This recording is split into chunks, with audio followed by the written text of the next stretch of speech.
What's up, guys? Pastor Nathan here for a special edition of Wednesday Walks in God's Word. We're in the middle of what Christians have often called Holy Week or Passion Week, a week that we set aside each year to remember the events of Jesus' last week on earth before his crucifixion and his resurrection. And so it's a great time to think more about who Jesus is, what he did, and how we should respond to him. And so that's what we're going to do now. I'm walking over to the church, and I invite you to join me for this Wednesday walk in God's Word.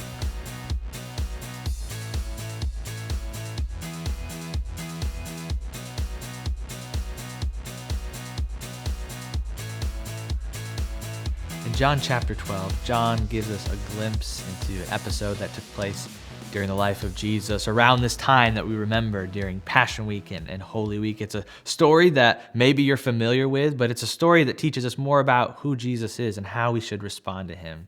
And I don't think we can do any better than by reading John's words and the story he gives us in John chapter 12, verse 1. 6 days before the Passover, Jesus came to Bethany, where Lazarus lived, whom Jesus had raised from the dead. Here a dinner was given in Jesus' honor. Martha served, while Lazarus was among those reclining at the table with him. Then Mary took about a pint of pure nard, an expensive perfume. She poured it on Jesus' feet and wiped his feet with her hair. And the house was filled with the fragrance of the perfume. But one of Jesus' disciples, Judas Iscariot, who was later to betray him, objected. Why wasn't this perfume sold and the money given to the poor? It was worth a year's wages. He did not say this because he cared about the poor, but because he was a thief. As keeper of the money bag, he used to help himself to what was put into it. Leave her alone, Jesus replied. It was intended that she should save this perfume for the day of my burial. You will always have the poor among you, but you will not always have me. The main idea or the core truth of this story in John chapter 12 is that Jesus is worthy of all of our worship, all of our love, all of our devotion.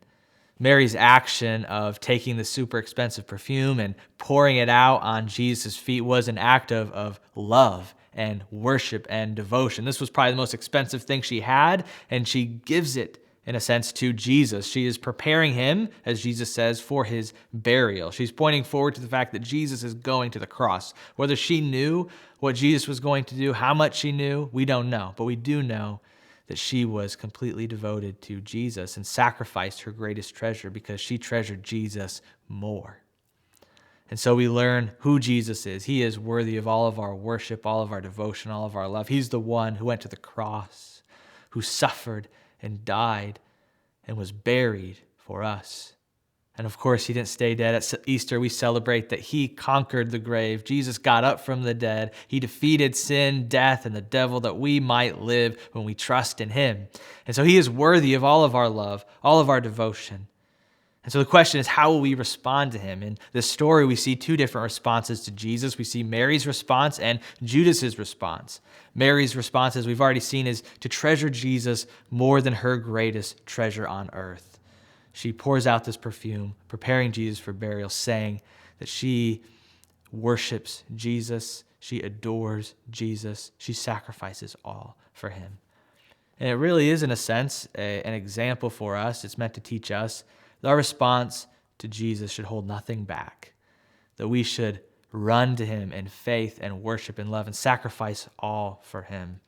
And so I ask you, when you hear Jesus' name, when you think about what he has done in his death, burial, and resurrection, does it make your heart beat faster with love and worship and devotion?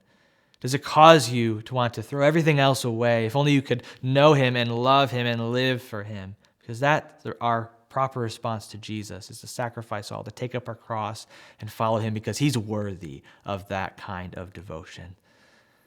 The other response to Jesus that we see here in John chapter 12 is Judas's response to Jesus.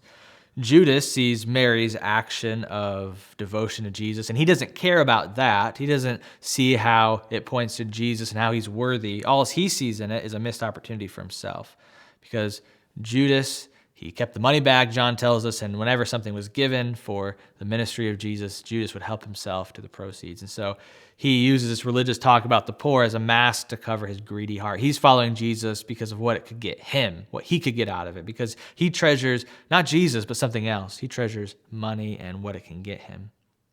And so we need to think about, as we hear and we read the truth about Jesus and who he is and how he's worthy of all of our love, devotion, and worship, we need to ask ourselves, how are we responding to him? Are you responding more like Mary with love and worship and devotion? Or is your response more like Judas?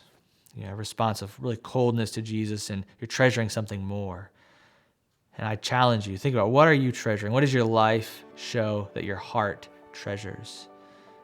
Are you treasuring Jesus, or are you treasuring the things of this world, whether it's money or power or popularity or whatever it is? What do you treasure? As we read the story of Jesus, as we think about it time and time again, how could we treasure anything else but him?